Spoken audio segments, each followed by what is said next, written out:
My name is Matt Huber.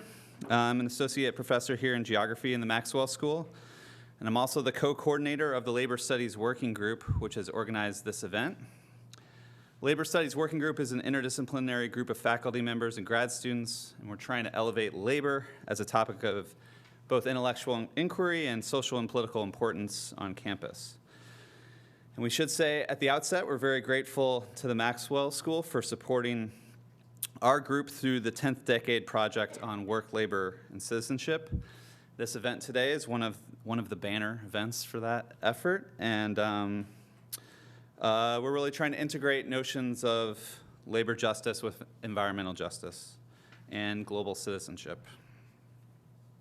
I also want to thank PARC, the Program for Advancement of Research on Conflict and Collaboration, who continues to support us and has supported us for several years now. And I really want to express my utmost thanks to the unbelievable staff person, Debbie Toole in PARC. Yeah, give Debbie a round of applause. She's absolutely indispensable in planning this event, and we're a labor studies group, and we really want to say out loud how much we value staff here at Syracuse University and their contributions. I also want to thank my co-organizer, Becky Shuey from Sociology, who we both did a ton of work to pull this event off. I think we started talking about it in May of last year, so it's been a long haul. So, in the age of rampant inequality and stagnant wages, it's my belief that we're not going to solve climate change unless we can frame climate solutions in terms that will appeal to and materially benefit the majority of working people in our society. It's pretty clear that the labor movement has been historically one of the most effective movements at doing just that.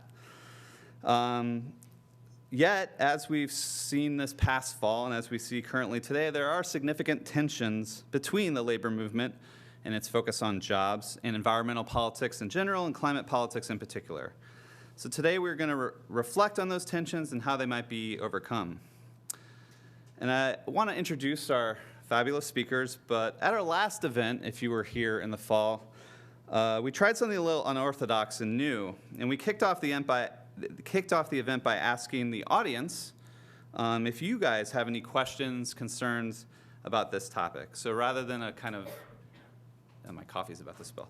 Rather than like an expert presentation followed by a sort of boring Q&A, we want to sort of have the audience here help shape the contours of the discussion ahead.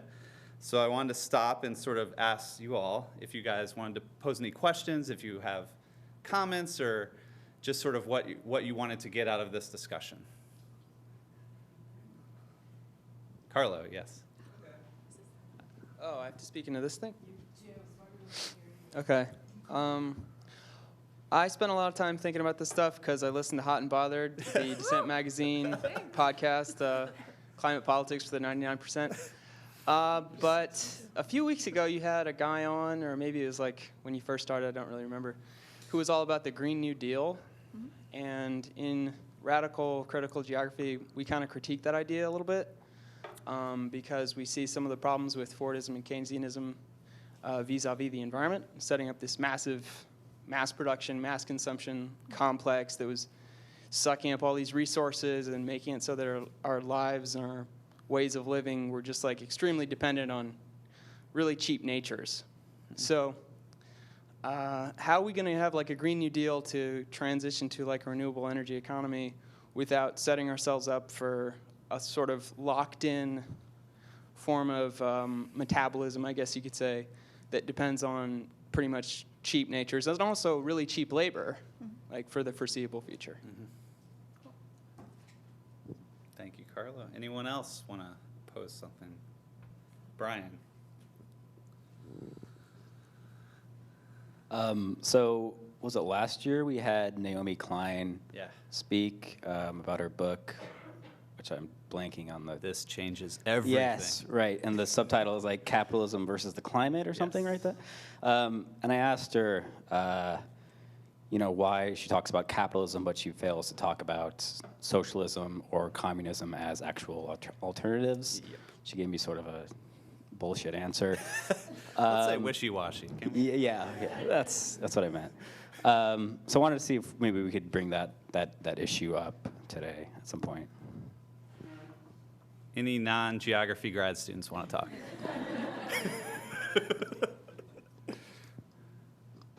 Anyone else? Bob. Geography professor. I'm a geography professor. My question is, I was hoping the panel could talk about the challenges and opportunities of working with different large groups that are involved in putting pressure on governments and corporations to do something about climate change. And I think of groups that have primarily been focusing on the effects of climate change on non-human nature. So the loss of coral reefs, the effect of climate change on biodiversity, the effect on specific charismatic animals such as polar bears, or less charismatic animals such as amphibians that were really slated to suffer considerably because of climate change. And so how do you forge connections with those groups who have put that more, kind of aspects of non-human nature really at the center of their type of activism?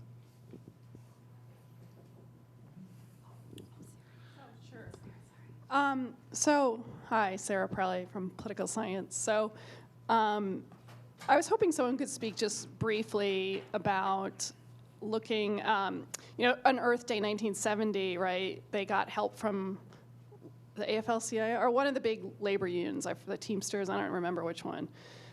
What happened? And how can that be brought back together? Yeah. That's one of the things I'm interested in. Awesome. All right, thank you. That was a lot of fertile stuff for discussion. So now I want to introduce our speakers, and we'll have plenty of time to discuss after they speak as well. First up, we're going to have Christian Parenti. And Christian has a PhD in sociology from the London School of Economics, and he was co-supervised in geography. He is currently a professor in Global Liberal Studies program at New York University. He spent several years as a journalist reporting in war zones in Iraq and Afghanistan. He's published books on those issues in addition to a really well-regarded book on policing in American cities and prisons. But his latest book is called Tropic of Chaos, Climate Change and the New Geography of Violence, which explores how climate change is already causing violence as it interacts with legacies of economic neoliberalism and Cold War militarism. And the book involves several years of travel and research in conflict zones in the global south. And he's currently working on a book on theories of kind of the environmental and developmentalist state and kind of the origins of that idea and how that might be a solution to think about in terms of climate change. Next up, we have Kate Aronoff, who's a writing fellow at In These Times, covering the politics of climate change and sort of larger, broader resistance to the Trump agenda. Her writing has appeared in The Guardian, The Atlantic, The New York Times, and Rolling Stone, as well as other outlets. This past fall, she reported on the labor and indigenous politics sort of emerging from Standing Rock. And I can personally say that Kate's writings have shown way more attention than most to the need to create political coalitions between the climate movement and movements for social and economic justice, including the labor movement. Kate's also the co-founder of the Fossil Fuel Divestment Student Network. And finally, Carlos stole this information, but she's the co-host of the excellent podcast from Dissent Magazine called Hot and Bothered, which I'm a big fan of. And as Carlos said, it's the climate change podcast for the 99%, which is, trust me, there aren't any climate change podcasts that are framed that way. So finally, we have Howie Hawkins, who I'm sure many of you in this room are familiar with. You probably know him most as a Green Party candidate in recent elections for city auditor, governor, and Syracuse Common Council. I've always been extremely impressed with Howie's campaigns and their ability to make direct connections between climate politics and social justice, the need to create public works jobs, green infrastructure for people that need those things. But one of the main reasons I wanted Howie here is he's also a vibrant labor organizer and member of the Teamsters local union 317. Howie works at UPS unloading trucks, where he's an active in Teamsters for a Democratic Union, the U.S. Labor Against the War, and the Labor Campaign for Single-Payer Healthcare. He also lives on the south side of Syracuse, where he's really extremely dedicated to tackling the very entrenched problems of poverty and racism in our community. Okay, so I've definitely talked for far too long, and I want to now turn it over to the panel.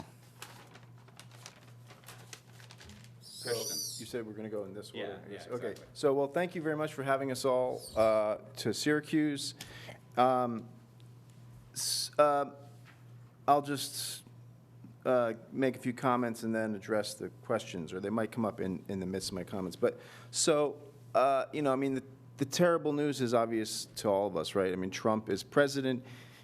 He's clearly acting as the Koch brothers' vehicle, whatever the relationship between him and those donor networks might be.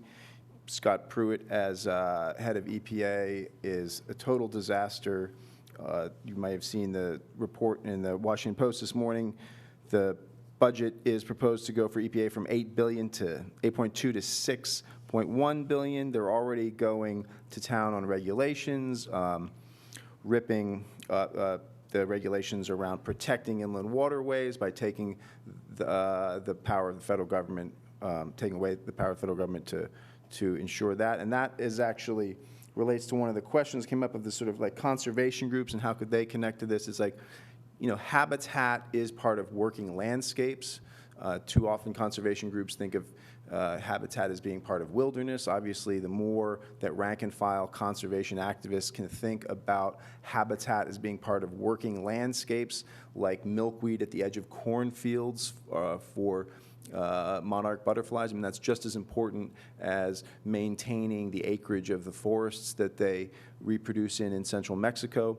So anyway, but you know, those kinds of what little bit of progress has been made in recent years, and that is being ripped up. The staff at EPA is going to be cut from 15,000 to 12,000. There was even discussion of getting it down to 10,000. They're going to eliminate 38 programs. All of the environmental justice programs at EPA are going to be eliminated. The Chesapeake Bay restoration is going to be cut from $73 million to $5 million. R&D at EPA is going to be cut by 42%. So this is a disaster. What kind of pushback will happen remains to be seen. But there was a prehistory to this, which was the failures of the Obama era. And that begins with when Obama came into power and had both the House and Senate controlled by Democrats. And what did he do but try and pursue, and not just him, but much of the Green movement as well, tried to pursue new comprehensive climate legislation, which didn't go through. And had it gone through, at least one version of it, the Waxman-Markey bill, would have been very bad because it would have stripped the Environmental Protection Agency of its ability to regulate greenhouse gas emissions. And the EPA has the power to regulate greenhouse gas emissions because of a lawsuit that happened after the Kyoto Protocol was signed by the Clinton administration, but it was not ratified as a treaty by the Senate. And then in response to that, Massachusetts and several other states and some green groups sued the federal government, saying that the EPA, under the language of the Clean Air Act, had an obligation to regulate greenhouse gas emissions. And that case took almost 10 years, and in 2007, the Supreme Court said, yes, the EPA must regulate greenhouse gas emissions. So actually, the enabling legislation that was needed for the federal government to regulate greenhouse gas emissions robustly and really to impose a de facto carbon tax by imposing penalties on polluters who exceeded the emissions, that was all in place. And instead, everybody was channeled into pursuing. What is this? Wow. Strange. Everyone, you know, energy was channeled into pursuing new legislation that was at one level redundant and worse, would have stripped the EPA of this power. Anyway, that legislation didn't go through. Then the main message gathered by the Green movement was that government is broken and we should fall back to a type of corporate campaigning. And so there was no pressure put on politicians, on agencies, on the legislative process. And there was a return to sort of corporate campaigning strategies. And part and parcel of that was the divestment movement, which was good in many ways, but also very problematic in many ways. I understand it was successful here at Syracuse, that Syracuse divested of fossil fuel stocks. But the good part of the divestment movement, which is just sort of one example of this kind of corporate campaigning instead of a more political strategy, the good part of it was that it shifted college students away from a kind of consumption-oriented politics of setting up recycling programs and trying to get different light bulbs in place to thinking about corporate power and ownership and class. The bad part of it was that in doing that, it unfortunately encouraged many students to think like fund managers and to take responsibility for how to invest responsibly. And that becomes a whole war in and of itself. And then a lot of activists came out of this process thinking in terms of socially responsible investment, which is a joke. I mean, it's ridiculous at best, and it's pernicious at worst. I have a student who is writing about this for a senior thesis, and I insisted that he go find me some socially responsible businesses, and he's having a very, very, very hard time doing it. It's sort of sadistic on my part, but I'm just like, no, you cannot write about the theory in the literature. You must go find businesses and write about them, because they, by and large, don't exist.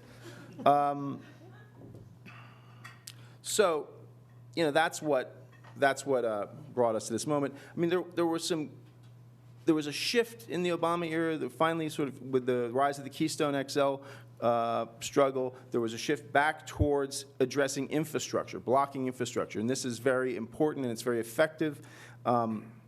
It brings together diverse coalitions, you know, sometimes often right-wing NIMBY homeowners who don't want infrastructure in their backyards, along with green groups. It also does the vital work of reinvigorating politics, right? It's not just people protesting and getting in front of bulldozers. People have to learn about the legislative process. They have to engage with city council, the state, et cetera, et cetera.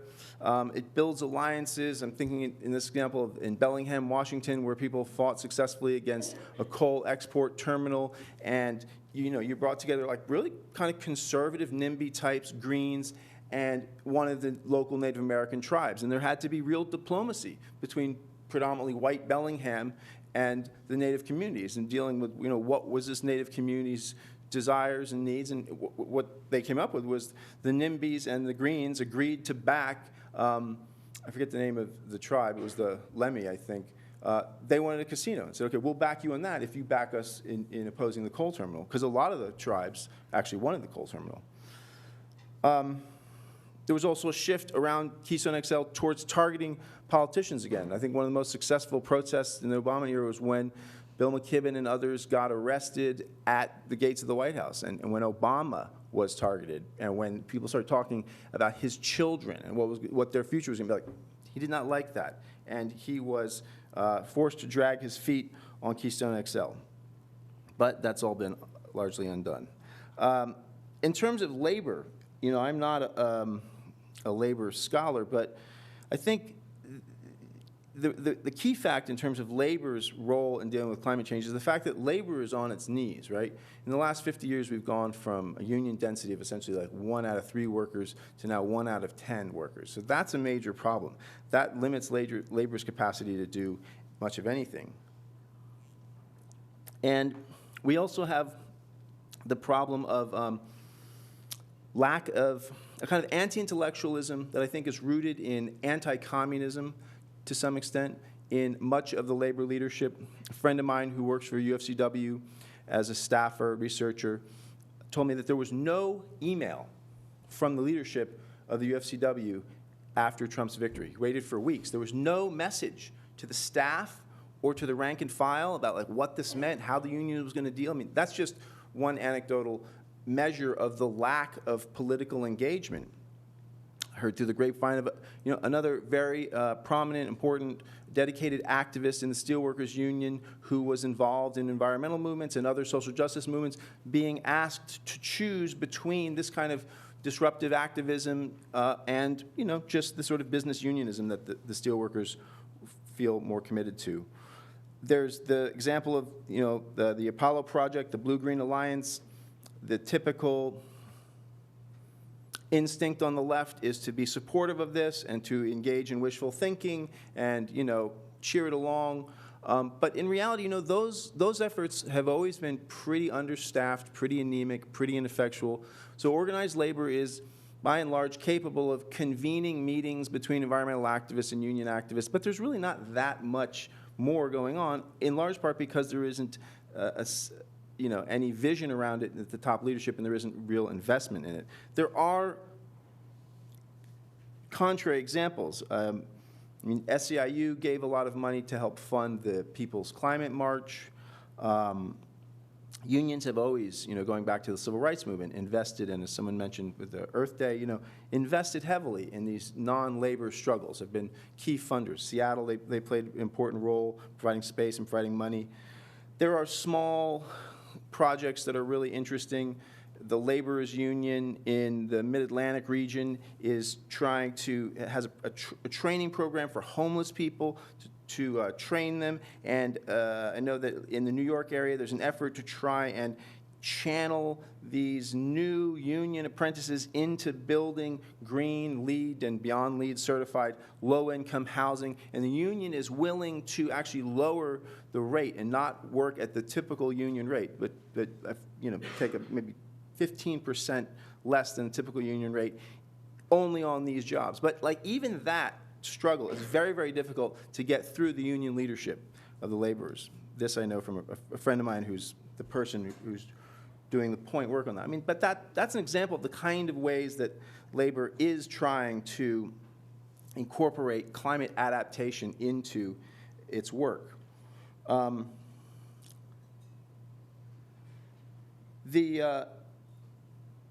The deeper problem, I mean, I forgot to say, a couple other good things that did come out of the Obama era were subsidies for renewable energy. And renewable energy continues to grow robustly. Last year, solar capacity in the U.S. almost doubled. It grew by 95%. And this has a lot to do with production tax credits and investment tax credits. So there's a 30% investment tax credit for both commercial and residential. If you put in solar arrays, 30% of that cost will be rebated to you. And that is something the Obama administration moved forward. The stimulus package was important in all of that. But that, we'll see how, whether the production tax credit and the investment tax credit survive this Congress and Senate. But the deeper problem in all of this is, I think, a lack of a class analysis on the U.S. left. And this has, in many ways, sort of two roots, I think. One is that this triumph of business unionism and the triumph of anti-communism, going back to the Smith Act and Taft-Hartley, running Trotskyists and communists out of the AFL-CIO. And that left a different kind of leadership who did not think in terms of really a class interest or a class system, but in terms of members and dues and their own silos. And on the other hand, the rise of the foundation-funded nonprofit left that comes out of the diverse social movements of the 1960s. It's not to blame those social movements. What happens is there's a flowering of social movements in communities all over the country, and there's a reaction from the great foundations, Ford, Rockefeller Brothers, et cetera, to intervene and make themselves indispensable to the further existence of these movements and to professionalize them, and then through the professionalization of their leadership to bureaucratize them and to make them totally dependent on this external funding and to break the link between the organizations and their membership and to make the professional staff cadre dependent on the foundations, and then through that dependency a whole language and ideology is introduced into this milieu, and it is profoundly depoliticized frequently, sometimes overtly hostile to a class analysis. And both of these tendencies, the sort of anti-communism of business unionism and the foundation-funded nonprofit left, help produce a kind of techno-fetishizing media focus within the U.S. left, which reflects and is part and parcel of a very flawed theory of power. So as union density has declined and unions have lost increasingly, not totally, but have increasingly lost the ability to strike in some way other than symbolically, but to actually strike and hurt the bottom line, they shift towards moving legislation, which is not unreasonable. That is a way for unions to get things done. But part and parcel of moving legislation becomes mobilizing public opinion and appearing to mobilize public opinion by getting press, right? So the shift from really using worker power at the point of production to more indirect means has led to an overdeveloped focus on the media in the labor movement. So we now have, the fight for 15. Millions, I'm not knocking that, right? I don't want to kick labor while it's down. I'm a huge supporter of labor. I think that organized labor is, has to be supported and refurbished. And unions are some of the only organizations in America that represent working people and where working people have a vote in the leadership. But what we have with the Fight for 15 is that millions and millions of dollars have been spent on this. And what we get are these, theatrical one-day strikes. It's about like showing the flag. It's not about actually hurting McDonald's or Burger King at the point of production. Similarly, the foundation-funded nonprofit left has numerous mechanisms that inculcate into activists an obsession with the media and an obsession with technology and sort of techno fixes, getting likes on Facebook, getting clips in the press, and then that's what nonprofits sell to the foundations. Is like, look how many times we showed up in the press, and all of this translates into a very scrambled theory of power that makes class society, that makes American capitalism hard for people to understand. And if they don't understand it, then it's even harder for them to fight against it. So that's the bad news. The good news is that everything seems to be going absolutely haywire, and all of the old systems are in crisis. The fact that, and there are many measures of this, right? But the fact that Bernie Sanders lasted past January, which I'm sure he did not expect to do at the beginning, is a measure of the discontent and the untapped power of people when they are addressed as adults who can understand class politics. It resonated with people, and lo and behold, that's a real resource. So I think people got a taste of their power in that, and the taste of the relevance of those issues that has shaken up the system. The failure of the Clinton campaign, which is linked but separate, I think is incredibly important, because it was all about this kind of techno-fetishist nonsense. The ground game, the total lack of a real ground game of the Clinton campaign, because they relied on these whiz kids in Brooklyn who had all the data. I mean, that has opened the door for a rethinking of what politics should be. I think that Trump is hopefully overreaching in a way that is provoking people. It's very interesting that they're already, they can't really deal with undoing Obamacare, and they seem terrified of actually going after Social Security and Medicare and Medicaid. I mean, they are, as someone put it, the Republicans are the dog that caught the car. It's interesting, right? Mitch McConnell, head of the Senate, he could, on a 51 vote, undo the rule that says you have to have 60 votes to pass legislation other than appointments, right? They've nibbled away at that. So why does Mitch McConnell not just bring up for a vote the undo cloture in the filibuster and just make this a simple majority vote? He could do that. Partly because in Kentucky, the state he represents, 1/10 of the state population now has free government health care through Obamacare, from the expansion of Medicaid. And I think he is afraid of going and facing those people. And similar statistics in a lot of states. One out of 3 Kentuckians who have health care receive government-subsidized health care. But 1/10 of the entire state population now has totally free health care, and they didn't a year ago, right? So he's afraid of that. A lot of them are. So these are openings. So the left is, despite all this, I think, on the verge of a possible renaissance. And we have to look at the larger process of a movement's development, right? This is something Fran Fox Piven writes about and speaks about. If you go back to Seattle, right, 99, you look at this kind of series of mobilizations, and the way that the left, broadly defined, has matured, it's pretty heartening. You have Seattle, then you have the anti-war stuff in 2003, and each of these are sort of defeated to some extent. Then you have the Obama field canvass. People are disappointed by that. And then Occupy Wall Street. In each case, it's many of these activists are the same people. People who were in the Obama field canvass were frequently, involved in Seattle, then involved in Occupy Wall Street. And one level, you could say, well, the Obama field canvass, these are mainstream Democrats. Occupy Wall Street, these are a bunch of anarchists.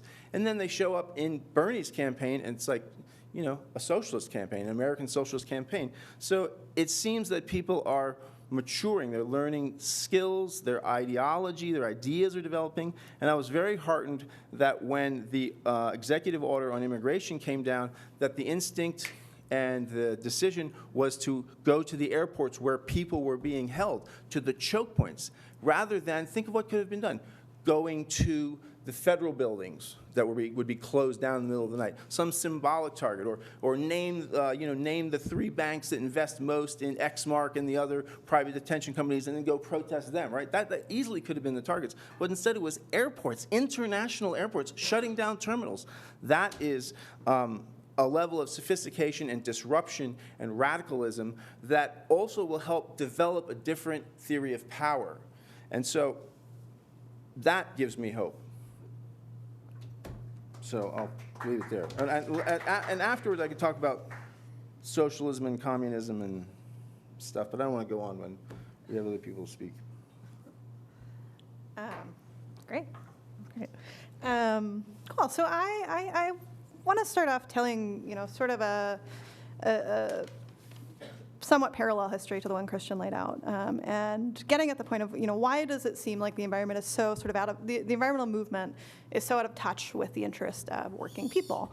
And when I talk about the environmental movement, the climate movement, et cetera, I'm talking about a very specific thing. And so there have been struggles against extraction for centuries. There have been environmental justice fights rooted by and large in communities of color who are dealing with toxic impacts of extraction.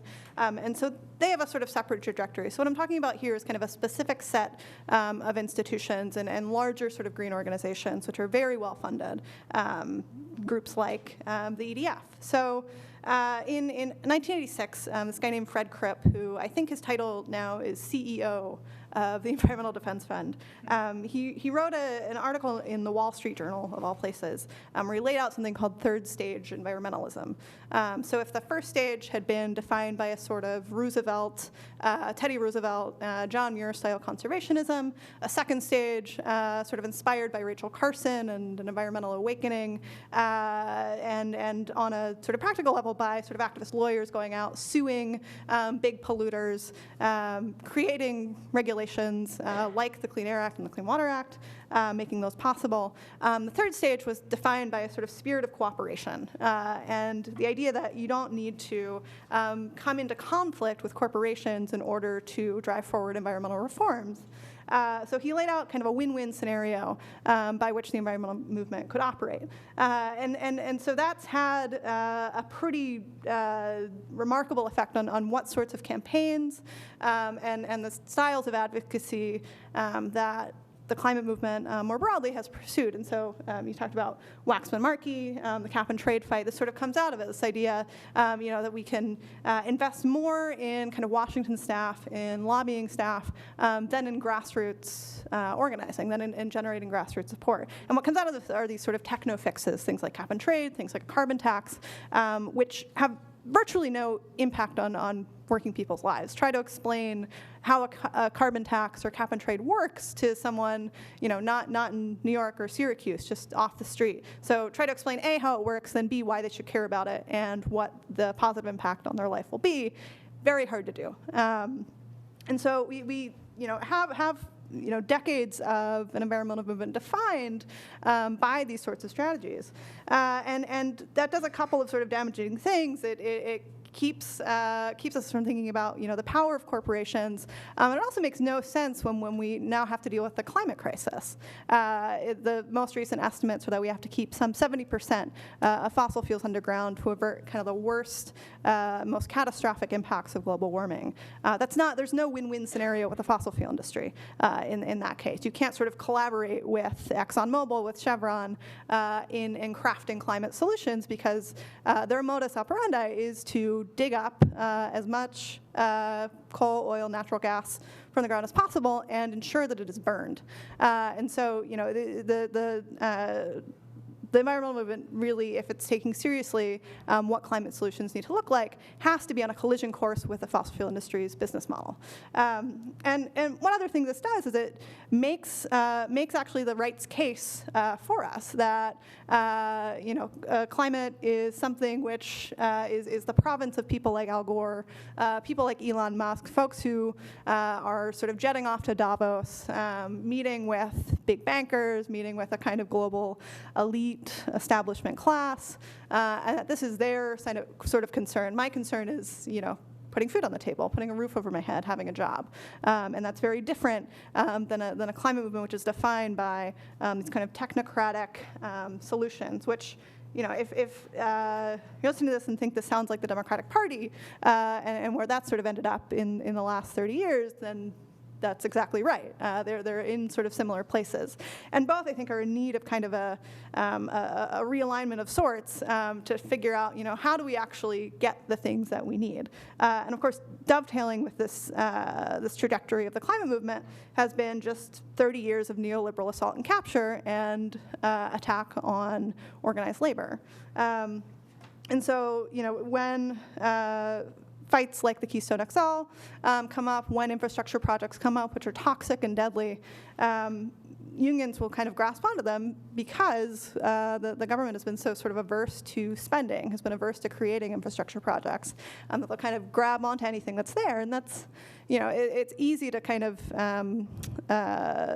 chastise the building trades, and they should be chastised, which I'll talk about in a bit for many things. But we're living in kind of an atmosphere of austerity. And within that context, they have an obligation to provide their members jobs, and so they will do that.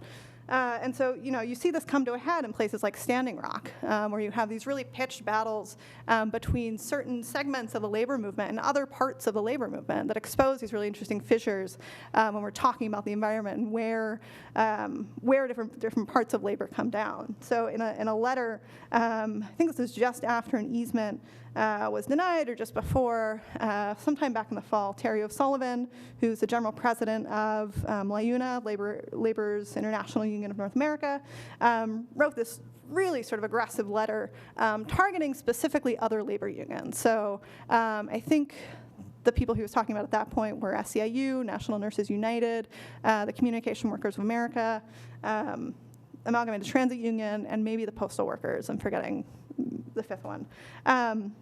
He says they're self-righteous, bottom-feeding organizations that have sided with thugs in all caps, against trade unionists, and have shown a truly amazing level of hypocrisy and ignorance. LIUNA will not forget the reprehensible actions and statements against our members and their families from the 5 unions listed above.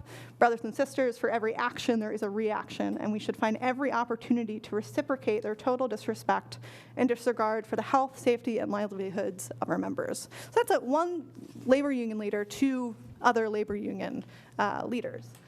Which is a pretty remarkable statement, just to go sort of full frontal against them. So unsurprisingly, LIUNA was one of many unions, most of them in the building trades, to meet very early on in Trump's administration with him and come out with a sort of glowing review of Trump's administration.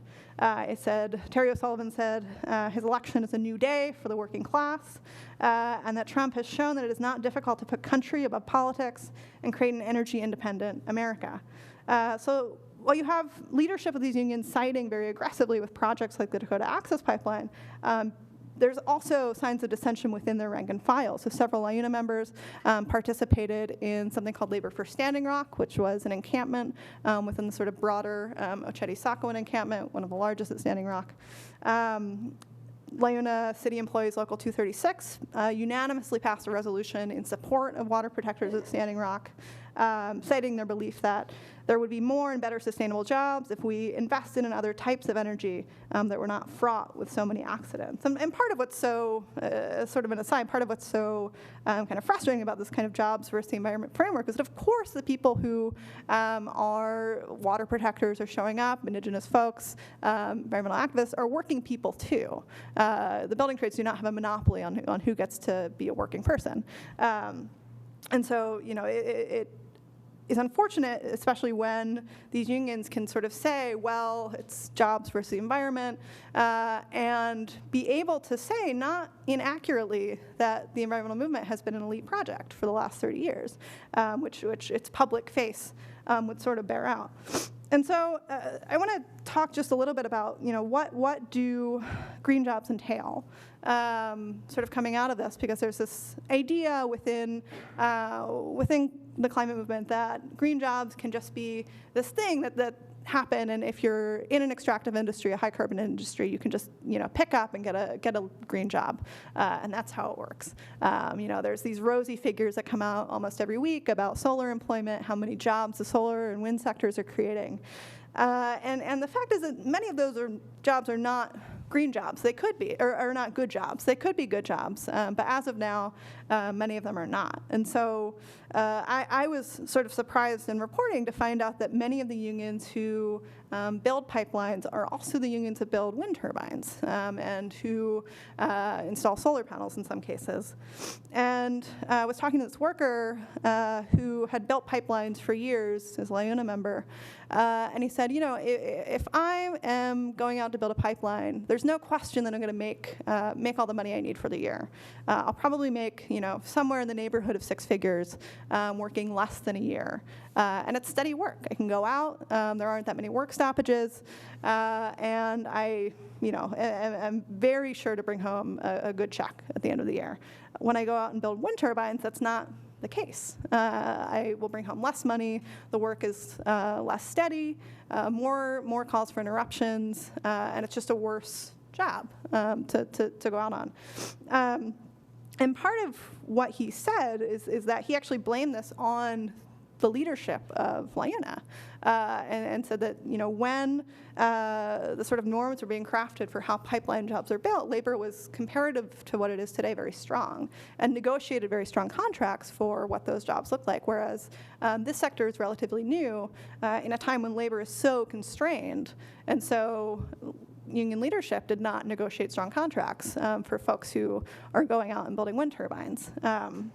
Which means that if you're a worker who has a choice between building a pipeline and building a wind turbine, the choice for you is fairly obvious if you're trying to, you know, feed your family, trying to make a living, because these pipeline jobs are you know, better paid. So the question, I think, for folks interested in sort of a transition away from fossil fuels, for figuring out, you know, how do we incentivize the sector, is how do you ensure that green jobs are good jobs and not just sort of heralding these rosy statistics about how many of those jobs there are. And you know, part of this too is that most of the companies who are building these wind turbines are companies, and they're in the private sector. And companies like SolarCity, like Sunrun, these huge renewables firms get this sort of pass because they're building renewables and they're doing something that's ostensibly very good for the planet, when in fact they are, like many private sector employers, bad bosses and are, you know, super willing to break union contracts. We're seeing this play out right now in California, not in solar or wind, but in a Tesla factory, where workers are attempting to unionize with the United Auto Workers. Elon Musk, I think just last week, sent an email out to his entire staff, a union busting email. I mean, if you've seen a union busting email, this is, you know, what they look like. And in this sort of really kind of infuriating Silicon Valley way, he says, you know, you won't have collective bargaining rights. He doesn't say that. But he says there will also be little things that come along, like free frozen yogurt stands scattered around the factory. And they're going to have Wi-Fi. And I think he included like a smiley face emoji at the end of the email. So Elon Musk is a union buster. he's also a huge provider of green jobs and heads up a company which is creating manufacturing jobs in a time when there are not manufacturing jobs in the United States. And so this should be concerning for more reasons than that these guys are bad bosses. It's also concerning because we need more renewable energy. And if we're trying to scale up, the private sector has a really specific model, which is that they're looking to make money. And that may not always overlap with the fact that we need increasingly high densities of renewable power to places who cannot afford to put solar panels in their homes or can't for whatever reason. Either folks are renting, live in a city, live in multi-unit housing, or just can't afford it. Because solar is still prohibitively expensive for many people, or if it's not expensive, requires you have like a high credit score or something, which leaves out whole sections. And so, you know, we had a similar problem right after the Great Depression, actually, with electricity. And some 90% of rural homes did not have electricity, and the government stepped in with the sort of mandate of the movement that created many of the other New Deal reforms and created the Rural Electrification Administration, which gave power to many rural folks, many rural communities, that was specifically mandated to be affordable and powered by the ratepayers. And so those still exist. And you know, they were explicitly stepping in to fill a gap left by the private sector, which is where we are right now with solar.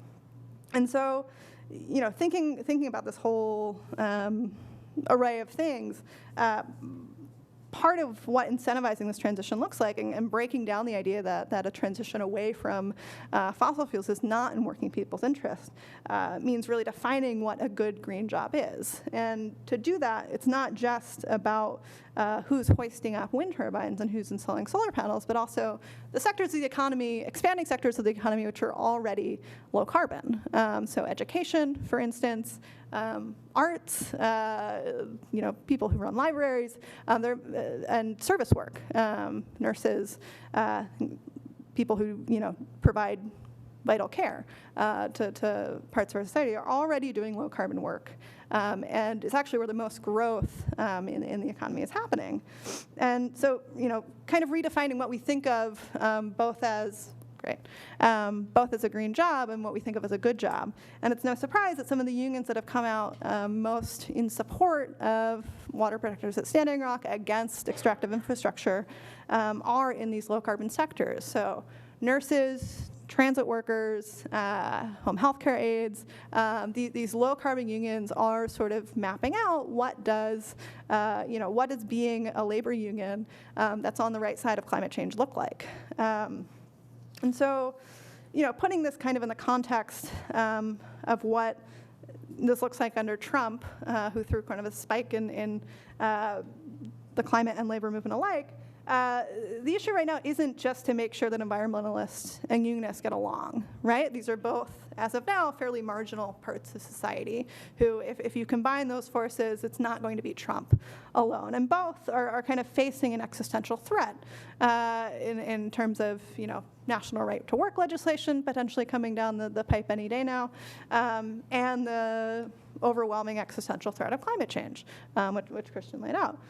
And you know, so seeing this not just as a project of coalition building, not just as a project of building these two, bringing these two traditionally opposed parts of the left together, but as a project of actually taking back power. And how do we see labor and environmentalists as kind of a tool and a vehicle through which to take back state power in a real way, and you know, making the case that the transition away from Trump and the transition away from fossil fuels are one that can coincide very well. And part of, you know, just to circle back to what I was talking about in the beginning of my remarks, part of what's so frustrating about the way this kind of third stage environmentalism has infiltrated the way we think about the climate is that we actually stop ourselves from thinking about the world without fossil fuels as a better world, is one where more people are working dignified jobs or working less, like, frankly, shitty jobs in you know, deep mining and things like that, and where we, you know, can fund these projects. And so seeing labor and climate, not just as part of a project for climate change to bring down emissions, to create better jobs, but as kind of a broader economic as the vehicles for a broader economic transformation or society, and one that really gives working people a stake in that transition. Yeah, I think. And yes, I'm very happy to talk about socialism, communism in the remarks. But I think that's it for me. Yeah. Well, I will talk about socialism. And just to summarize my argument, time's running out on the climate catastrophe. We have to get to 100% clean energy by 2030. To avert the worst aspects of this climate catastrophe. I believe that requires a public energy system, socializing the energy sector, which will not be secure unless we generalize socialism as the dominant mode of production. Now, I've been 45 years in unions, and I'm here to tell you the unions will not lead this movement.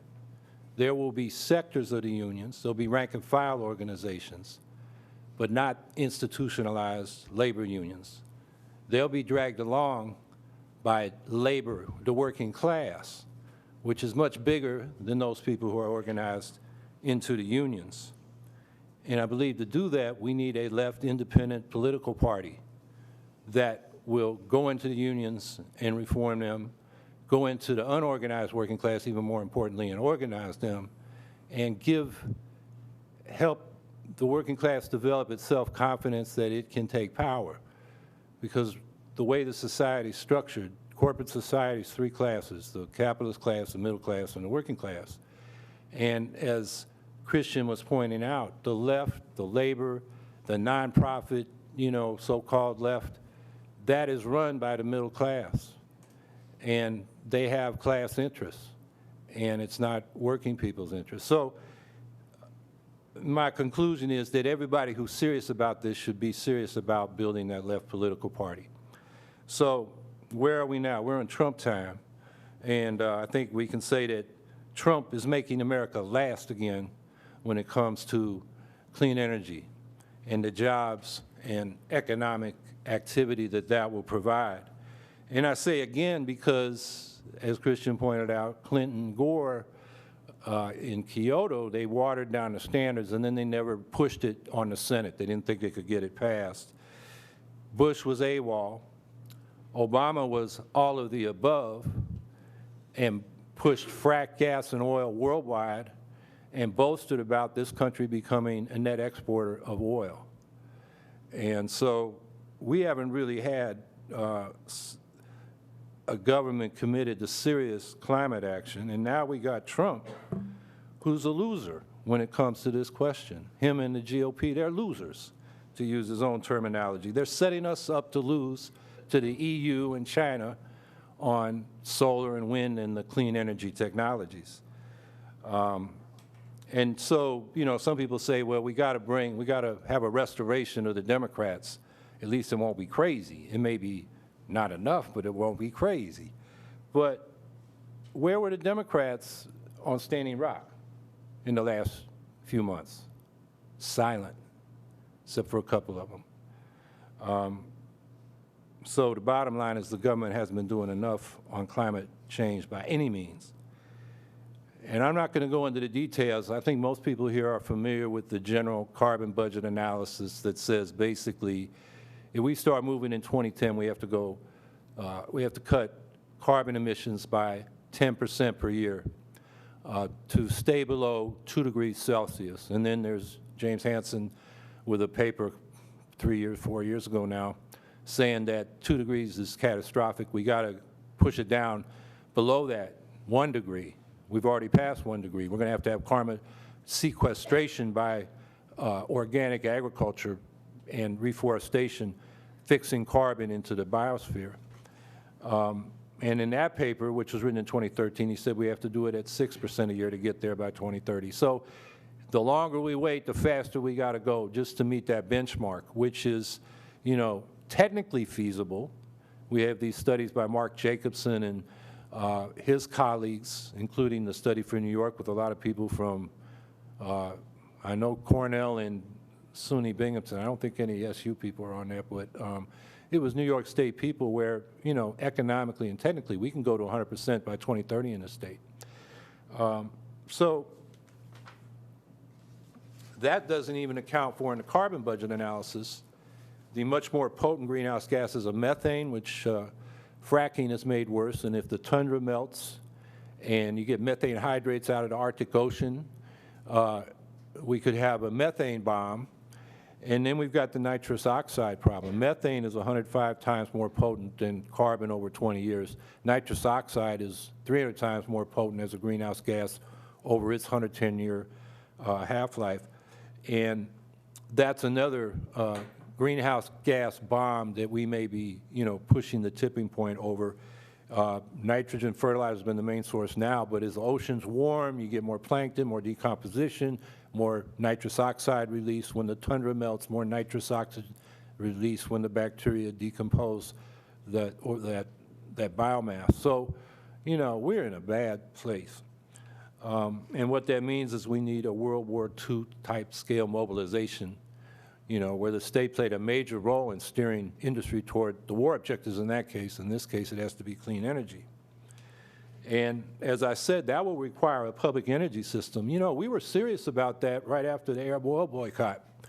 This is a congressional record from December 18, 1974. Lee Metcalf of Montana put that in the congressional record. It's a plan for a state energy system in Vermont, written by Jeff Foe, who's still around, a progressive economist. Lee Webb, he's actually still around, not so well known. They came out of early SDS, and here it is in the congressional record, and it called for basically the New Left model of socialism, which was a federated system where you have local boards, whether it was energy or healthcare. We were talking about a health service, not just single-payer health insurance back then. And those boards then elected a regional multi-state board and a national board. The local boards would do the detailed planning. The regional boards would allocate resources to meet those detailed plans. The national board would basically do research and development and some allocation of resources.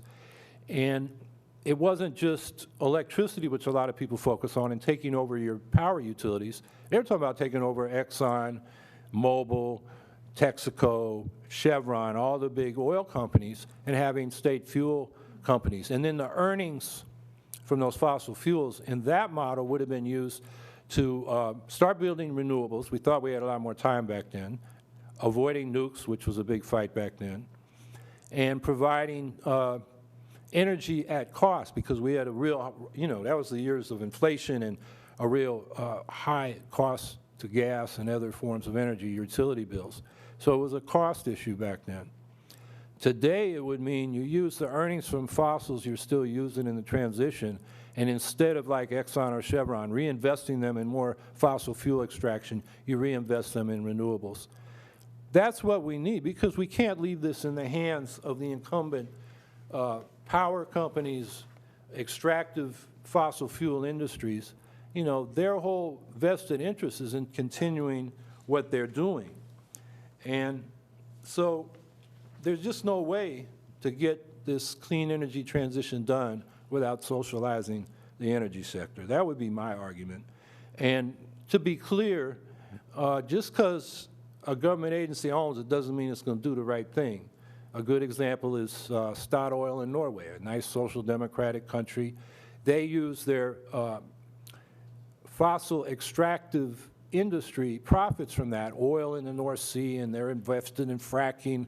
They're invested in, I believe, the tar sands in, up there in Alberta. And the reason they do this, they want to make money to fund their welfare programs, their welfare state programs, their social provision of services in Norway. So the mission is wrong there. They were actually trying to make money. In fact, part of that is it's majority owned by the state of Norway, but they have shares you can buy on stock markets to invest and share in the profits. So the mission of what this public energy system is important. So that brings up the question is, what role can labor play in this? And as I indicated from the start, labor is more, or we ought to think of it as more than the organized unions. And you look at this class structure I talked about, the three-class structure of corporate society, which cuts across not just the private sector, but government, nonprofits. Michael Zweig has a book called Working Class Majority, and he kind of lays this out in detail if you want to read it. 62% are working class. Basically, these are people that, when they go to work, they work as directed. Then there's a middle class where people have some degree of autonomy and self-direction. And it's, you know, diverse. There's the old middle class, the small business owners, self-employed, and the classic professions like lawyers and doctors, although they're becoming more and more part of organizations where their work has directed. And then the new middle class of middle management, which, you know, the corporate society set up to supervise workers who were de-skilled, and the scientific and technical occupations in these corporate organizations. And then capitalists are about 2%, but within that is a power elite of, you know, a few 10,000 people who basically staff the top levels of corporate, military, and government agencies and rotate among them. And they get their way in this system. You may remember the oligarchy study got a lot of attention a couple years ago. Martin Gillens at Princeton and Benjamin Page at Northwestern looked at 1,800 public policy issues that came before the federal government, and they compared what the average people wanted with public opinion surveys with what the upper class wanted. And in every case there was a conflict, the upper class got what they wanted. That's our quote-unquote democracy. It's really an oligarchy, and right now we don't have much power, even when we got public opinion on our side. Single payer has had majority public opinion, usually in the 60 and up percent, you know, 62/3, 2-to-1, since Truman right through to today. And what does your liberal Democratic leadership say? Nancy Pelosi. It's off the table. Bernie Sanders tries to bring it up. She said, we already talked about that. It's still off the table. So that tells you we can't work within the two-party system to get any advance on any of this. Now, what's wrong with the unions? I mean, in this country, I mean, every other country, unions were linked to independent, socialist-oriented, working-class parties. In this country, basically because of Samuel Gompers and the AFL prevailing over the Knights of Labor and then the Wobblies, they became what was referred to as business unionism. You know, and they restricted membership and they wanted to cut deals with employers. And because they excluded other people like Asians, blacks, Mexicans, women, or whites that weren't related to people who already were in the union in some of the building trades, that raised the cost of their labor up, and it was about a deal for them. And Eugene Debs, you know, looking at that around the early 1900s, he said, the trade union officialdom are at once the leaders of labor and the lieutenants of capital, who in their dual role find it more and more difficult to harmonize the conflict of interests of the class of who they are leaders and the class of whom they are lieutenants. In other words, union officials are in the middle between the capitalists and the workers. And you can see this by looking at LM1 reports. You know, you probably know some union officials around here. Look up the union they work for. And you'll find generally around here in Syracuse, the staff and officers are making $80,000 to $100,000 a year. And the entry-level workers in their union are $10,000 a year. In my union, the Teamsters, this is the case. At UPS, which is the biggest employer in my local, you start now at $10.40 because we got the minimum wage raise. The national contract says $10 a year, and it's half-time. Our big strike in '97 was part-time America doesn't work. But in my local, in my hub, it takes 17 years to even get asked if you want a full-time job, you know, to get up the seniority list, because they limit, that's the business plan of UPS. Everybody works part-time, they work hard, it's physical labor, and they can work them harder if it's only a 4 or 5 hour shift.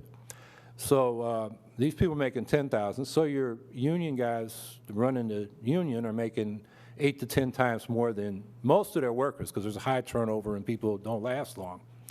Of course, the CEO of UPS makes $10 million a year. That's 1,000 times more than the entry-level guy.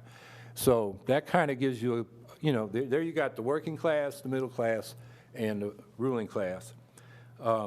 So that's what you got in labor, and that's why unions are cautious when it comes to, say, an issue like Standing Rock, or can we make green jobs really pay like pipeline jobs do? Or do we just have to hold on to these pipeline jobs because we're not strong enough to get good green jobs?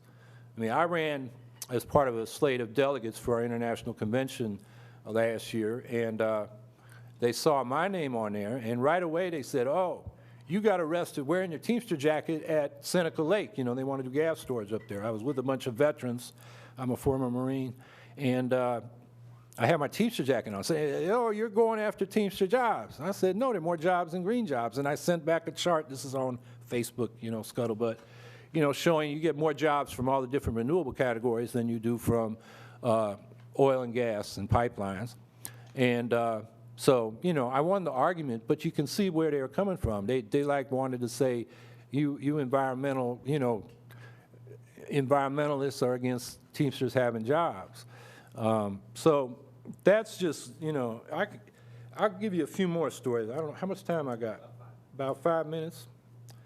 Well, I got a lot of stories. I was the founder of the Clamshell. We had a Clamshell Labor Committee.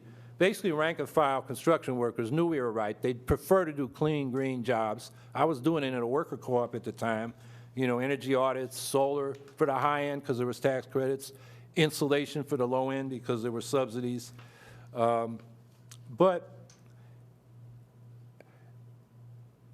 I think what I'll focus on is the oil chemical atomic workers and Tony Mazzocchi. And I can't say a whole lot about it, but Tony was, for a labor guy, he was more of an environmentalist than the leaders of the Sierra Club and Friends of the Earth and them. He raised more advanced demands than they did. He was an official in the oil chemical and atomic workers. You want to read about him, Les Leopold has a book called The Man Who Loved Labor and Hated Work. And what oil chemical and atomic workers, and I went to some of the conventions and worked with them on environmental issues back in the 70s to 90s. They were really open debates. In my union, you try to make a motion, you get ruled out of order at the local, and they, you know, they say they work by Robert's rules, but even the officers, they just know how to rule you out of order. Those unions really had debates, and they debated how to get out of the damn industries that was killing them: oil, chemicals, and nukes. And so they came up, among other things, beside OSHA, which they played a huge role with Ralph Nader in getting passed, and environmental standards.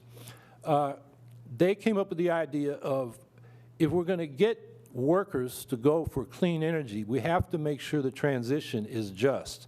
And originally they called it a GI Bill for workers, modeled after the transition of people coming home after World War II, you know, and that basically got you into college with your expenses paid and a stipend, if you want to do that.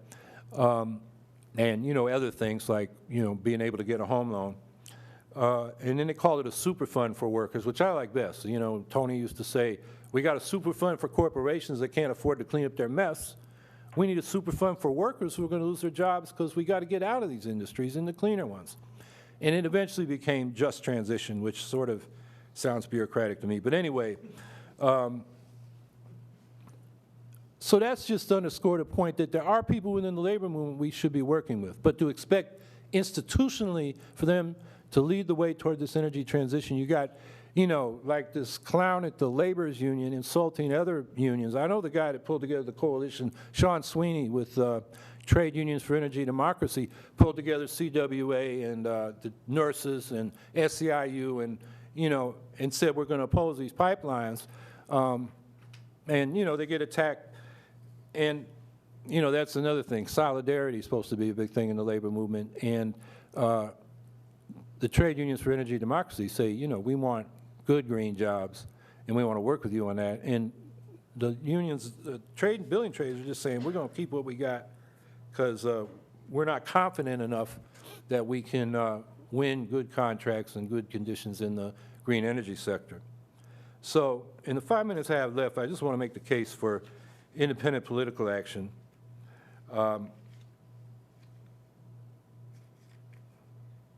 And I wouldn't counterpose pushing for a socialized energy sector and independent politics to working with these single issue movements to stop pipelines, stop fracking, gas storage at Seneca Lake, all these other issues, the divestment movement with its contradictions. We should be in there presenting this argument for a socialized public energy system and independent political action.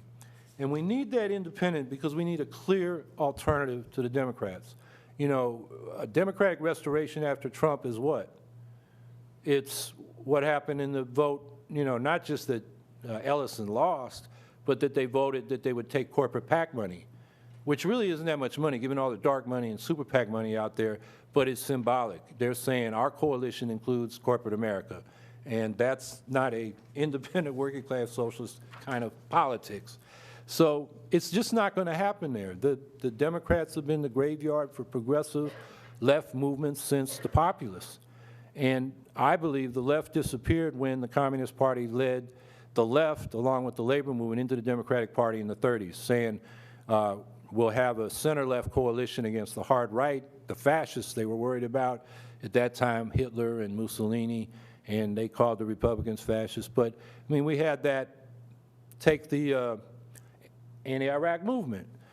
We had massive demonstrations. We were called the world's second superpower in 2003. By 2004, the leadership of that movement were basically saying, we've got to unite behind Kerry, who asked for a bigger surge than Bush got. I'm reporting for duty. You know, he came as a war candidate.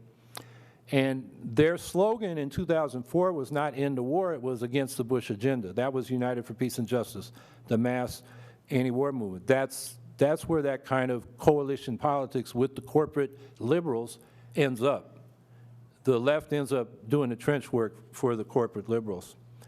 Now, I believe we can build a left party from below. We have a lot of examples. The Vermont Progressive Party's got about a dozen people in the state legislature. The Richmond Progressive Alliance had a Green mayor there for 8 years. She's back on the city council. They defeated Chevron, which has a huge refinery there, being outspent 20-1 with Chevron backing their lackeys in local elections time after time after time. They're now a majority on the city council and have done a lot of things, from police reform to taxing Chevron and rent control. They're still fighting on that. They got a whole program. I've run locally. I've got 48% in a council race, got 35% for city auditor. Greens are now the second party in Syracuse ahead of the Republicans. All our candidates, we had 5 2 years ago, 25 to 35%. So, and when we run, you don't have to win the office to win the debate.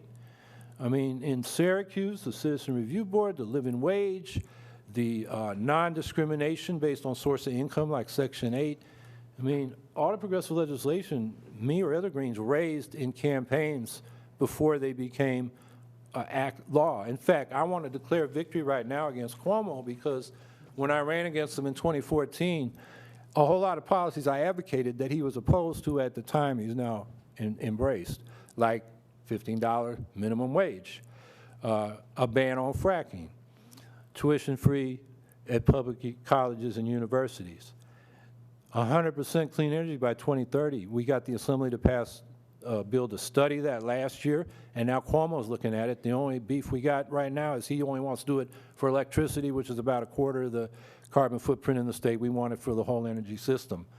On prison reform, you know, he wants to raise the age and end solitary for minors. He wouldn't touch that stuff during the campaign, but between Zephyr Teachow's 200,000 votes and my 200,000 votes, his vote was, he wanted to beat his father and set himself up to run for president, and he realized he was losing on his left flank. So at least we keep him honest and we can move issues on reform.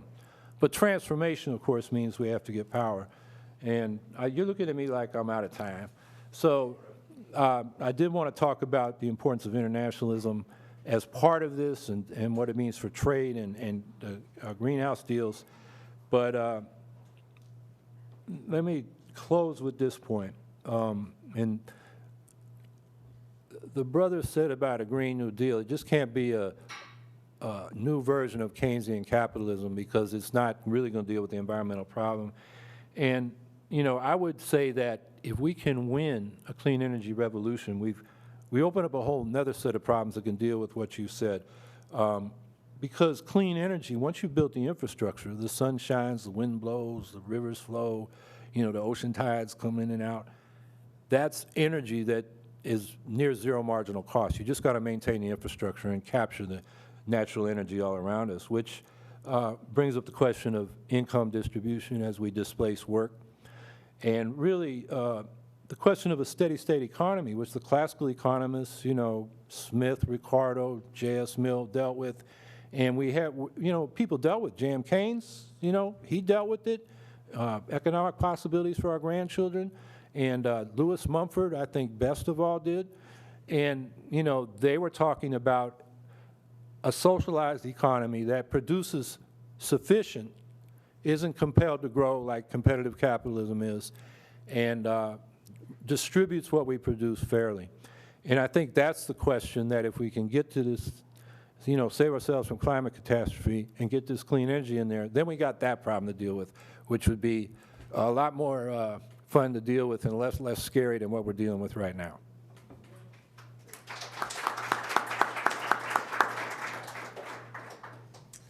All right, we got a long time for questions, and I think maybe we could just take a few and have the panel respond.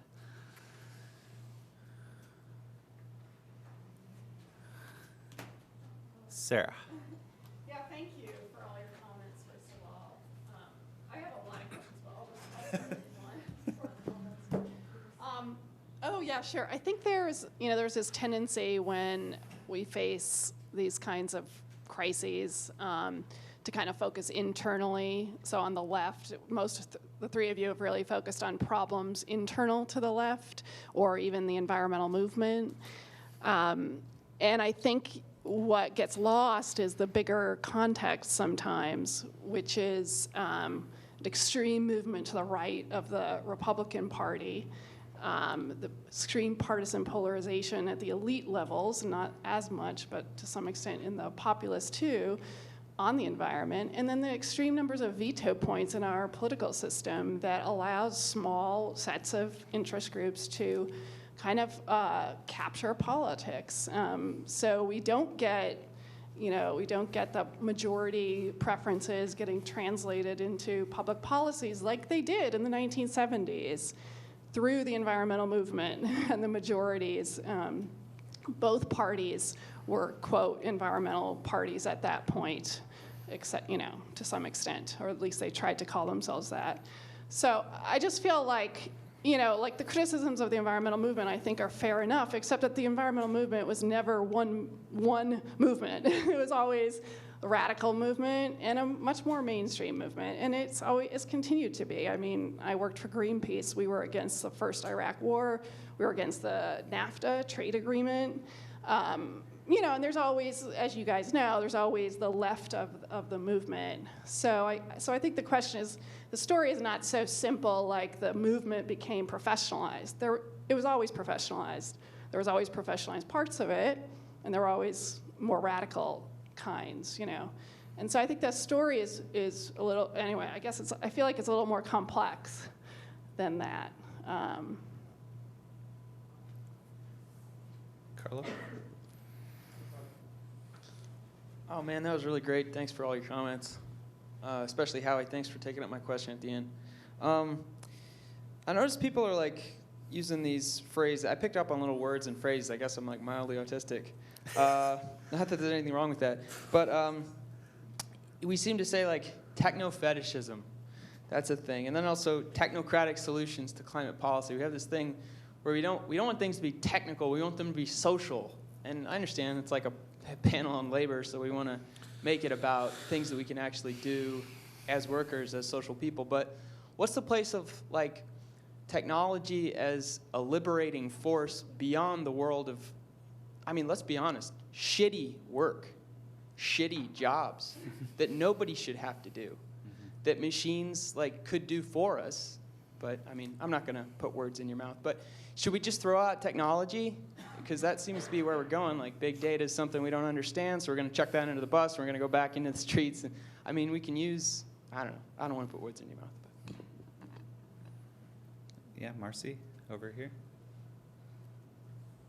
Technology has to be passed. Yeah, thanks so much for y'all's comments.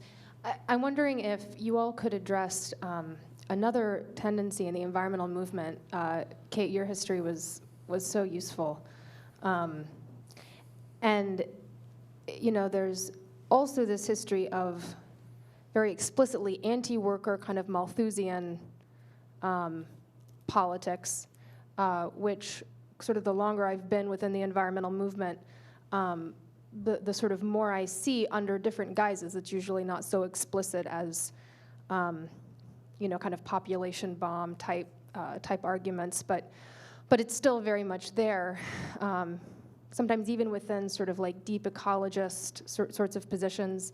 So if you all could talk about the dangers there, especially as those ideas are integrated into neoliberal economic policy.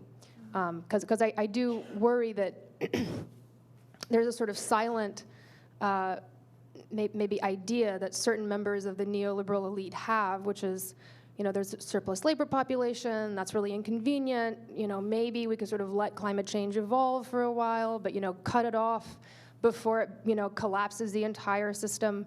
And perhaps that's very dystopic and not giving them enough credit, but I do worry that there's a bit of, kind of per the survival bubble joke that the Yes Men did, that, going into this big engineering conference in Canada, the Yes Men were piloting the survival bubble, which is this idea that, that they were posing as Halliburton engineers who had created this sort of like survive climate change, self-sustaining bubble that people could purchase. So there's this idea that, yes, an armed lifeboat policy could work, or, sort of we can all, as members of the elite, retreat to our underground safe houses and will be able to survive. So if you all could comment on the dangers of that and how to take that on. I think that's probably good if you guys want to respond to those. Sure. Yeah. My point about professionalization is not professionalization of the movements per se, but a professional class that's dependent on foundations. And Greenpeace, very importantly, has a huge membership base and has an autonomy from that. But when you start getting into other models, which are more dominant and don't have the allegiance to members and accountability to members, it's very problematic. And you get a whole different discourse, and that is that's rotting the brains of the left. I think that's a real big problem. And yeah, you're absolutely right about the fanatical shift to the right of the Republican Party, and the story of that, I think, is instructive. Right? It's, among other things, the Mont Pelerin Society and Hayek, funding the whole international think tank movement. And there's John Birch, there's other sources of this, but Hayek has that very important essay from 1949 called Socialism and the Intellectuals, in which he urges the right wing to be visionary and extreme. And he says, like, let the politicians of the future sort out the details. And what you need to do is push a bold vision. And I think, we could, in terms of pushing back against that fanaticism, that's part of what we have to do. And that's what I think is really important about what Howie's saying of, like, making a feasible case for a socialized energy system. In terms of technology, techno-fetishism, I'm against techno-fetishism, not against technology. I'm against the kinds of ideas that seem to contaminate the left around technology. And technology is actually very important, and technophobia, which is the flip side of techno-fetishism, which is just a different version of techno-fetishism in a way, is a major problem for environmentalists. I mean, think about carbon capture and sequestration, right? We're at whatever it is, 404 parts per billion. I mean, we have to get way back down. I'm not sure we can do that with organic farming and reforestation. However, the technology exists to strip CO2 out of the atmosphere and not just turn it into a critical gas, which is unstable, but actually to turn it into basically like baking soda. Problem is, it's extremely expensive. If modern civilization was serious about saving itself, that technology would be seized, socialized, just taken away from the owners of it, or you pay them, whatever it is, right? And just like open source and huge government funding to build this out and start stripping CO2 out of the atmosphere. That sounds kind of crazy, but it's actually a lot less crazy than what we're doing now. And it's also totally feasible, right? But what's missing is the political component. And a big problem with that is that there really is like a prohibition against talking about technological solutions. So yeah, a techno fix is not the same as socially radical solutions that also include technology. And I guess you're very correct to point to the problem of this language, and that there needs to be an opening up of how we discuss technology to get beyond both the techno-fetishism and the technophobia, and to socialize technology and realize that a social solution that involves questions around ownership also is about technology and how society uses its resources, which technologies are supported. In terms of the question of socialism and communism, that's a great question. It's interesting how little it comes up. The problem with socialism, it seems to me, it's worth revisiting this history since we don't talk about it, right, was in many ways the problem of development. Socialism happened in the periphery, not in the core economies. And so there was the problem of development. How do you develop the economies?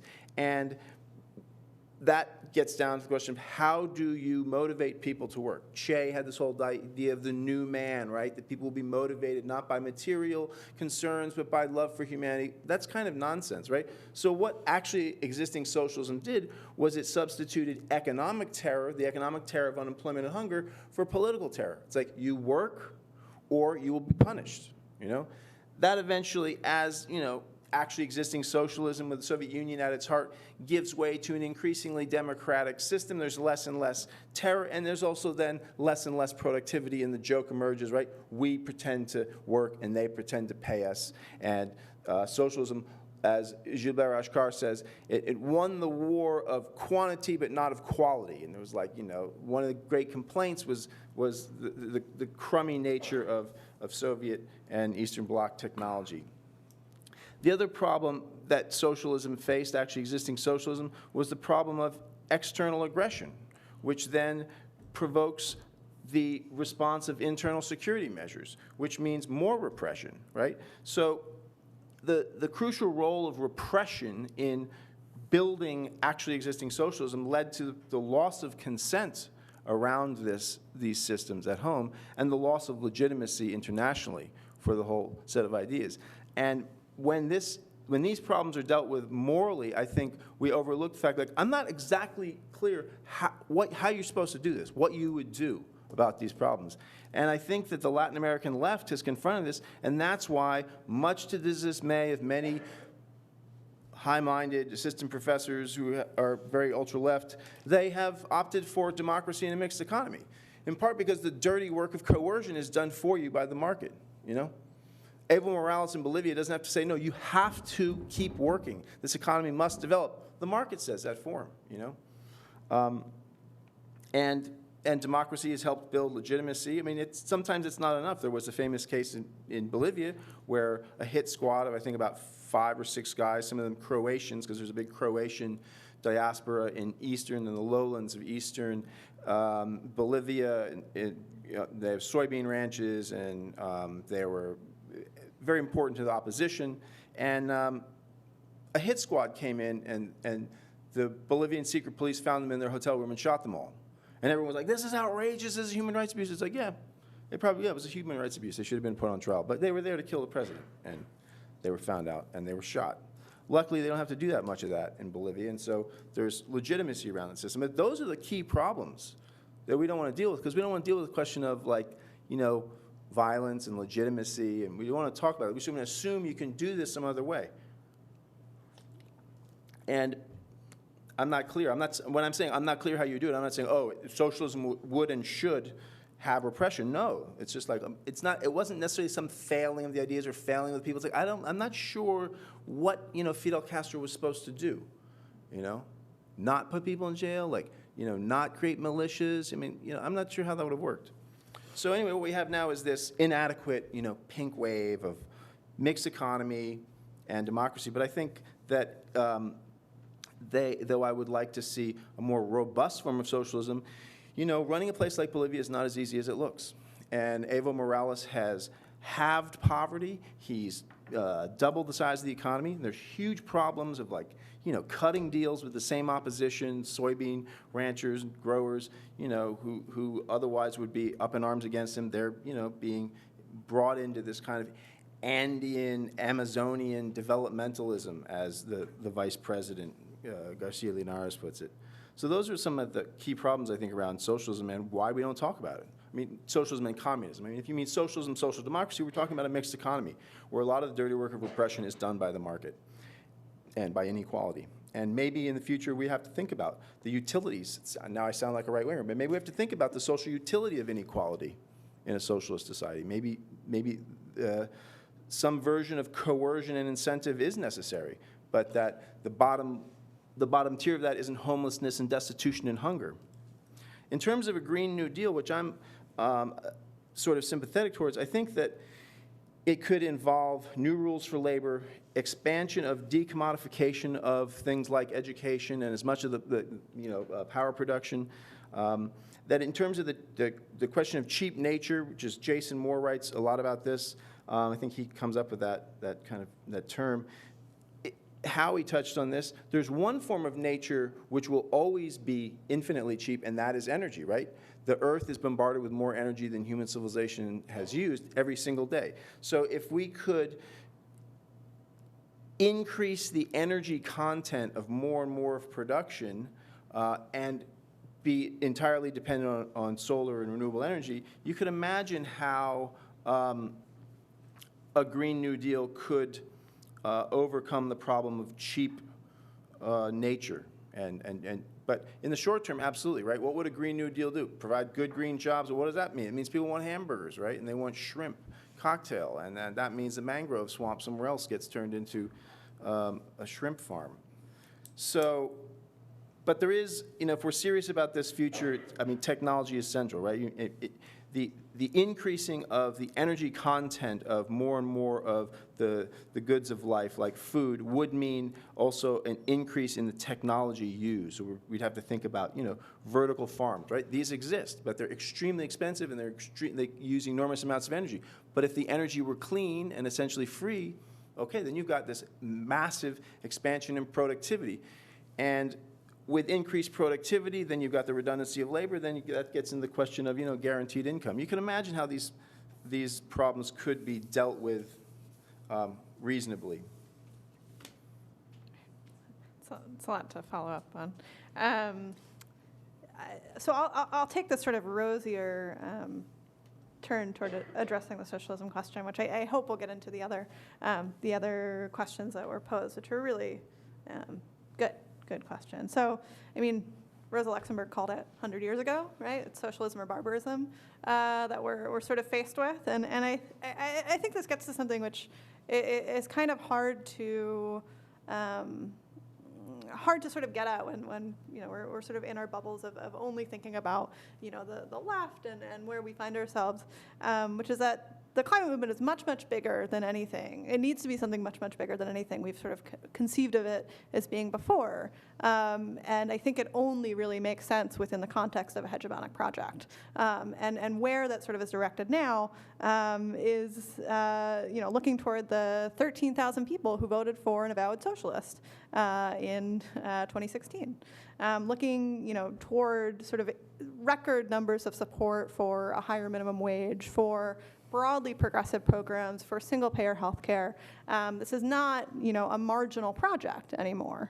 There's a really widespread sort of acceptance of a lot of ideas which for a long time have been considered sort of in the fringes of society. And more people are even joining sort of officially socialist organizations. The DSA, I think, is approaching something like 20,000 members, which is unheard of for them. And not that DSA is sort of going to be probably the vehicle which gets us to, our socialist horizon, but is, I think, an interesting litmus of where sort of society stands right now. And I think part of that is a generational question, in that the folks who are my age don't have necessarily the same hang-ups around socialism that even people 10 years older than me do. It's that, you know, we did not grow up sort of in the era of bomb threats, of, you know, hearing about these sort of Cold War stories. That's totally foreign for me. I was born in 1992, and like that's, you know, ancient history as far as me and people who are my age are concerned. And so I think we have this real opening, both because of that, because some of the old kind of hang-ups around the Cold War have started to erode, still pop up in these sort of insidious ways, but by and large are you know, much more accepting of folks like Bernie Sanders coming from a pretty avowedly socialist position. I mean, closer to a social democrat if you talk to folks who are, you know, in actually existing socialist governments. But far more radical than anything that's been possible in the American political imagination to this point, in my lifetime at least. And I think the kind of other part of that is that the sort of, I don't want to call it left, the, you know, left of the center spectrum is broken right now. The Democratic Party is broken and is in shambles, and there's no sort of coherent entity to it. They're sort of grasping at straws to hold on to like the vestiges of Clintonism, the vestiges of the third way, and are totally failing. I mean, they have no base of support, basically. The folks who are my age were not enthused enough, young people are not enthused enough to come out and vote for them in elections. A lot of people simply just don't vote, especially young people, especially working people. And that's a consequence of the Democratic Party strategy over the last 30 years, which is targeting increasingly small numbers of people to come out and vote. So the moral of this is you know, to say just that there's an opening right now for really radical ideas. And I think people are looking increasingly at these sort of radical solutions, and there's a hunger for it because people are so sick of operating in this kind of like, you know, for lack of a better word, technocratic frame, and I want to come back to the question of technology in a little bit. But there's a hunger for things like nationalization, and especially with climate. That's really one of the only options we have, is like how we said, socializing our energy system, but also taking public ownership over these like fossil fuel companies, over things like Exxon, over Chevron. And that's going to be a messy process. Like it's not going to be easy. But I think it's the scale of those things that we need to demand. And there's simply like not, you know, to borrow Margaret Thatcher's term, there isn't an alternative to, you know, going sort of right after these industries which are driving us off the cliff of a climate crisis. And so I think there is a real sort of hunger for that. But not, I'm wary of situating that within just the climate movement itself, and really kind of coming back to this question of what does waging a hegemonic struggle look like? And I think the right in that case is actually very instructive because they took these sort of fringe ideas, far more fringe than what we're talking about, than things like a minimum wage, and managed to make them the mainstream of the Republican Party. In very short time, the Tea Party was launched in 2009 with sort of rant on CNBC, and by the end of 2010, they were winning Senate seats. They were winning seats in the House. We're winning governorships. So now Republicans took the energy of the Tea Party and used it to their advantage, and have won. I think they're in control of 33 governorships or something like that. The Democrats lost 1,000 seats since 2010. This is a very effective project, that did enjoy the support of capital, enjoyed the support of things like Fox News, these sort of long-standing libertarian institutions like the Cato Institute, Americans for Prosperity, but was in a real sense a grassroots project. And I think it's an open question of how effective can a sort of left version of that be that is not pushing for things which are friendly to capital, is not pushing for demands which the powers that be are really happy to have be implemented, but I think does provide sort of a model for thinking about what does taking back power look like? What is acquainting ourselves with the kind of muscles of governance, and getting into these really sort of messy questions of what does governing look like? And it does involve, taking over things like the police department, which leftists don't, it's like really kind of tough to think about because don't like the police very much, but if you take power, even in like a city government, you take over the police department, and that that's just one example. Like, how do you run something like the Department of Transportation, for instance, or the FDA, or like all these really unsexy parts of the government, which we don't tend to think about when we think about what taking power looks like, but are all sort of part of the equation. I think something else in there too are these sort of trade-offs, which will be uncomfortable, but on the timeline that we're on for the climate crisis are pretty inevitable. One of which is the role of the private sector, and I think I have a deep, deep distaste in my heart for Elon Musk, but he probably will be some serious part of a transition away from fossil fuels, and just business more generally. And I think part of that is developing a better relationship between things like research and development, how that goes into firms, how the government can actually fund research, and actually having a government which is powerful enough to direct that. That's kind of hard to see under Trump, but something to take out of the example of a World War II style mobilization is that the government actually stepped in and directed firms to produce certain types of things, which I think is what we need to be looking toward doing if we're serious about transitioning away from fossil fuels, is actually playing a really firm-handed role in what private companies are doing, so they're not just looking out for their bottom line, but are looking out for the good of humanity in this case. I think the other thing to take out of this sort of Green New Deal, massive infrastructure spending, is the idea that the government can create jobs. That's I remember this. Well, I don't remember. It was told to me afterwards. I was like 17 when it happened. But right after the recession, Obama gave this interview where he said, the government doesn't create jobs, companies create jobs, which is an absurd statement, because of course the government creates jobs. Of course we can spend the money to do that. And, of course, there's incentives which can be made, but there's this really sort of pervasive ideology on the right and on many parts of the left, which says that spending is sort of off the table unless we, tax to the level that we need, tax rich people this amount, where, we can just create money, for lack of a better word, and there's, people who think about this a lot more than me, but that, we have more flexibility in the way our budgets are made than it's made out to be. We're not under some, the threat of some vigilante bondholders coming over and taking our, making us pay up our debts in this kind of scary way that it's sometimes talked about.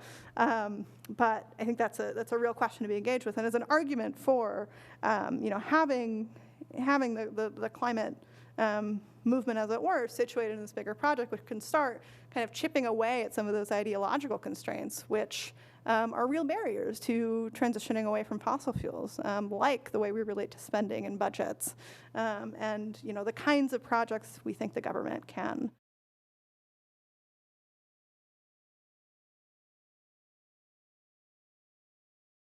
On the left, labor and environmental movements, not that explains the power structure that we're up against. I think we have to recognize and understand how capitalism in this country moved from sort of Keynesian management to the neoliberal model in the 70s, and that it was a very conscious effort on the part of business to deal with minor crisis compared to what they deal with now, but it was a very conscious move. You may have heard of the Powell memo. Lewis Powell, who became Supreme Court Justice, wrote a memo for the Chamber of Commerce saying, man, it used to be you get a few generals and big corporations and bankers and the president and the cabinet in a room and you could run this country.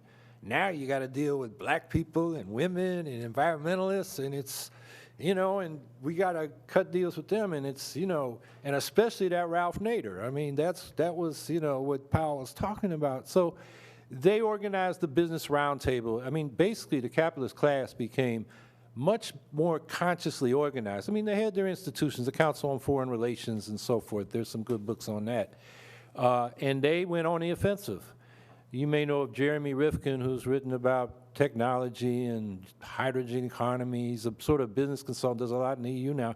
Back then he had the People's Bicentennial Commission. He was going around saying, you know, this is the 200th anniversary of a revolution, you know, and he was trying to get the New Left, which was going off on some crazy, you know, speaking Chinese Maoism or Vietnamese Hoism or Cuban Castroism or German Marxism instead of, you know, an American idiom to build an American left. That was part of Jeremy's thing. But the other thing he was warning, he was like Paul Revere saying, hey, the capitalists are getting organized, and he'd teach about the Business Roundtable and these other things. And he, you know, looking back, man, he saw it coming and it came.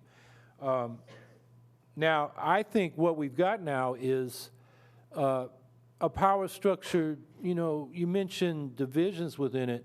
I think there's a basic consensus on economic and foreign policy. The divisions that we all get worked up about are on social issues. And the Republicans take the conservative side and the Democrats take the liberal side. And we get all worked up about that. And they're moral issues, which gets people all up in arms. And then we end up, just take Bernie Sanders' campaign. He brought up some economic demands. He called himself a socialist, but the content was basically New Deal liberalism, watered down. You know, for example, the job guarantee was not part of his program. And he didn't, and this wasn't part of the New Deal, but you can't deal as a socialist with the problem of how do we get to socialism without dealing with militarism and imperialism. And Bernie didn't want to deal with that. In fact, I can tell you about demonstrations we had in Vermont, and he was on the side with GE and the Gatling gun, and the peace movement was on the other side, and he was calling us anti-worker. And we were damn workers, a lot of us. So that is something that, you know, I come back to, okay, we know what we're up against. What are we going to do about it? So, but the question of professionalization, I think, is something that we also have to understand, because it's not just about you become dependent on the money. You become dependent on the staff. And the staff doesn't organize working people to think and act for themselves. It tells them what to do, just like they were at work. When you get that email alert from MoveOn.org, you didn't have any say on what the priority was. They had a staff meeting. And, you know, maybe they asked their funders, is this all right with you? But the rest of us are basically waiting for orders. And that's not socialism. That's not democracy. That is being mobilized instead of organized. And that's why I come back. We need a party where the working class can get together. I mean, the working class is divided too. We got unionized and non-unionized. We got public sector and private sector. And the private sector workers who now maybe, if they're lucky, got a 401k are saying, I don't want to pay for that defined benefit pension that the public sector workers getting. And because I lost mine, and the Teamsters were actually losing it. In my union, you know, we got before the Treasury Department now a 31% cut in the pensions that we earned. That was illegal until a liberal Democrat attached it to the omnibus spending bill at the end of 2014. George Miller, who on his way out the door to retirement after 40 years being a stalwart liberal, district next to Barbara Lee, put that on there. And I don't know why he did it. Maybe he's working for the financial industry now. I don't know. But that's kind of what we're up against. And so we've got to build organization. And one thing I think we need to understand is we're more segregated, not just by race, but by class. So that you read de Tocqueville, and Theda Skocpol wrote a book recently called Diminished Democracy about the loss of civic associations since really the 1960s. Prior to that, most people were attached to a veterans organization, a PTA, an Elks, a Masons, the International Order of Odd Fellows. I mean, all these organizations, the Farmers Alliances, unions when they were smaller and the locals really more democratic. People knew how to use Robert's rules. They knew how to make motions. And middle-class professionals and working-class people were in these organizations together. And so whatever, you know, the sort of middle-class professional skills of how to interact with organizations and so forth spread among the working class. So, you know, people knew how to use Robert's rules. You go to my union, even the middle-class guys, the officers, they don't know Robert's rules. They don't. I mean, I've tried to school them when they're trying to rule me out of order. I got a second. It's our motion now, blah, blah, blah. But the problem is my brothers and sisters in the union rank and file, they don't know Robert's rules. They can't stand up with me. So that's a problem of the professionalization of our movements, in that the middle class is running them. And, you know, they got their own interests. They do want to get paid, and they do have to attend to the funders. But it also pacifies working people. So I think those are all things. It's a long discussion.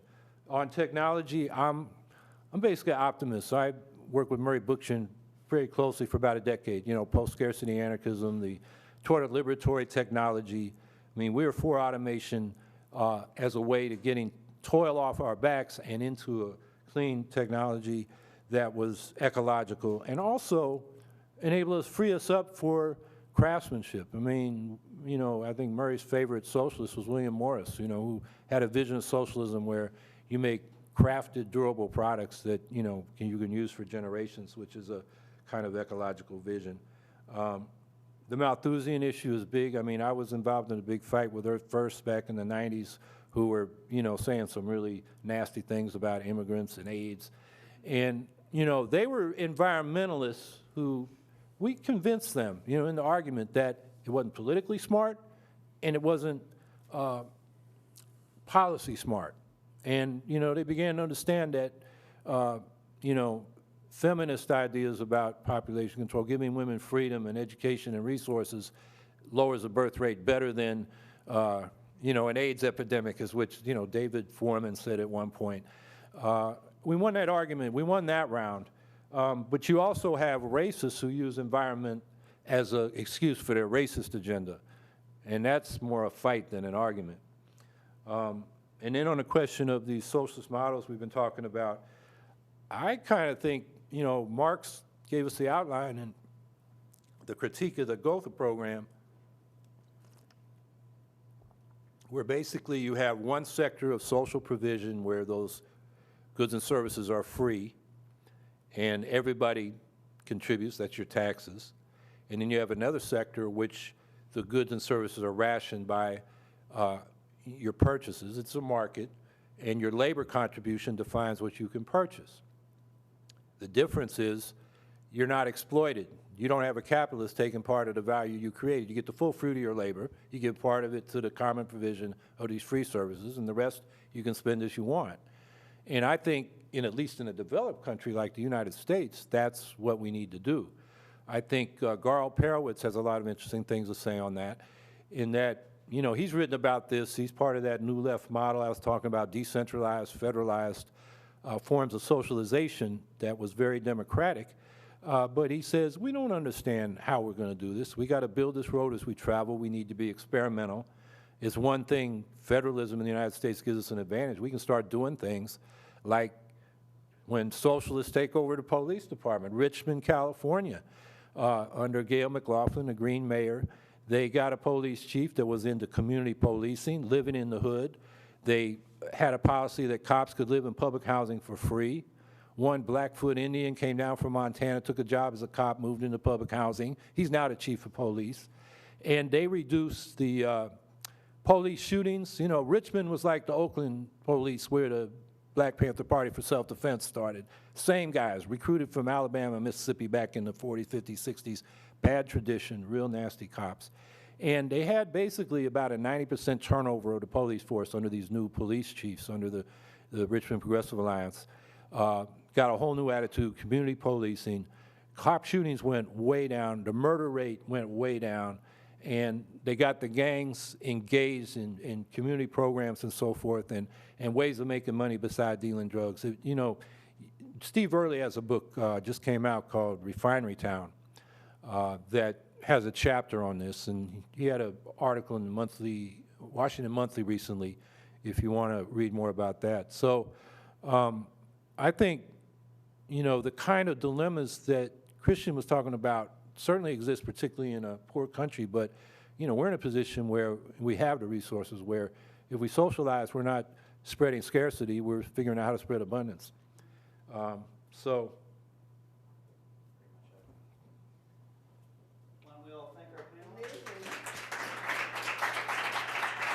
Thank you guys. Thanks. There's a lot of socialism talk on the panel, and I want to mention that Syracuse University has a branch of the International Socialist Organization, and Brandon and Dana back there have flyers. Their meetings Fridays at 7. There's papers. Check it out.